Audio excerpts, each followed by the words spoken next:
Hey guys, it's Sarah, and today we are going to get started on putting together the scraps for my page kits. So I've already gone through and paired papers and also a couple things from some cut apart sheets that I had.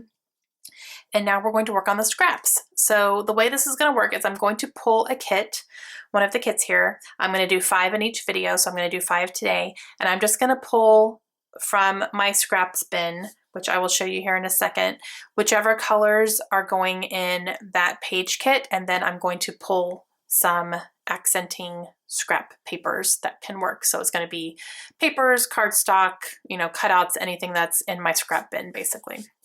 So my scrap bin is pretty big.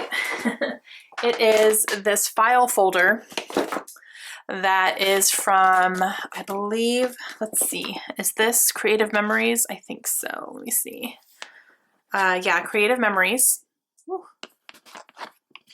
It's a Creative Memories one, and it is a file folder that like folds over.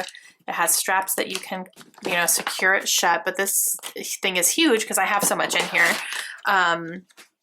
And each section, like I have, this is white and cream, and all of my scraps are in a folder. And I have it divided by color, and this one is black. So that's folder. I can just pull these out, use what I need, and then slide them back in. It's fantastic. I love this system. But it's huge, so I don't keep it, anywhere near my desk because it's ginormous. So I'm keeping it on the floor next to me, and I'm just going to go through and grab each folder as I need it. And then when I'm done with that, I'll put it back. So that's what's going to be happening. So I'm just going to pull them out, and then you'll see them on the side here. I am going to speed up these videos because they are probably going to get a little bit long as I'm going through each one. And, I'll be going through some of them multiple times, and that can get a little bit, repetitive. So I'm going to speed these up, and I will do some voiceovers, and I hope you enjoy it. So this will just be the next the next step in the process of putting my page kits together. Okay, so I am speeding you up here because this gets pretty monotonous, guys. I'm really just pulling out my scraps. As you can see, I pull out whatever color I feel I want to start looking through. For this one, I'm going to start with green. Sometimes I'll pull out multiple folders for different colors and stuff, and then we'll see what ends up jumping out at me and what I think is going to look good with the layout and the papers that I've already picked. So I'm going to grab my pink one here as well, and I'm just trying to match some of the pinks in those florals there because those are a big statement, and I want to make sure that, whatever I pick is going to coordinate with it, and that's pretty much what I do through the entire thing is, pick out whatever colors I'm looking for and whatever I think is going to complement it and what looks good and what doesn't. And some things that I think are going to look good and I pull them out and I put them down and I'm like, nope. So it's kind of nice to go through and do this all at once with your scraps because, it is a lot of, pull it out, put it back, pull it out, put it back. And I am going to come back to you here in just a second because I'm getting some bags right now, which I'll talk about where I get those in a minute. But I realized as I was putting this one away that I forgot to include something. So I'm going to tell you what that is here in just a second. Okay, guys, I forgot that I wanted to use some of these up too.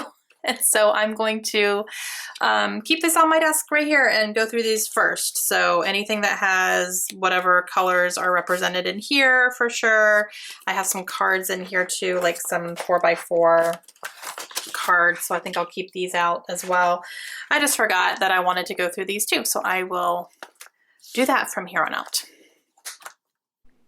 Okay. Yeah, I completely forgot about that little thing that was sitting there. But I don't use anything in this first one here. So that's one page kit that is ready for embellishments now.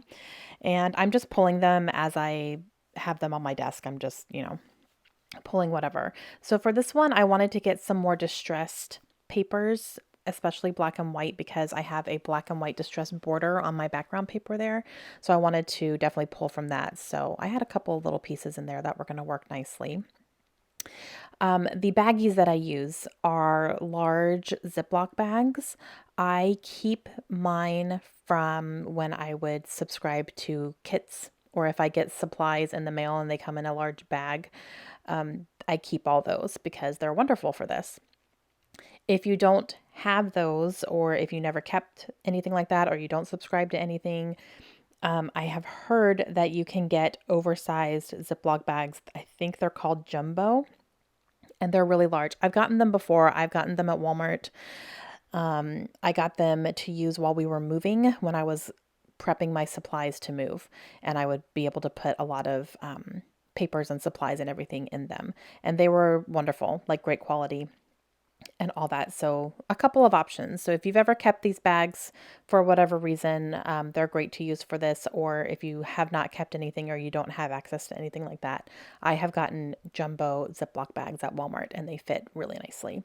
The only bad thing about the Walmart ones is you have to buy a box and there's only maybe 12 in there. So you'd have to buy a couple boxes if you want to make a good amount of page kits. But yeah, so I grab a few things from those little pieces there, including a 4x4. That's a great spot for journaling.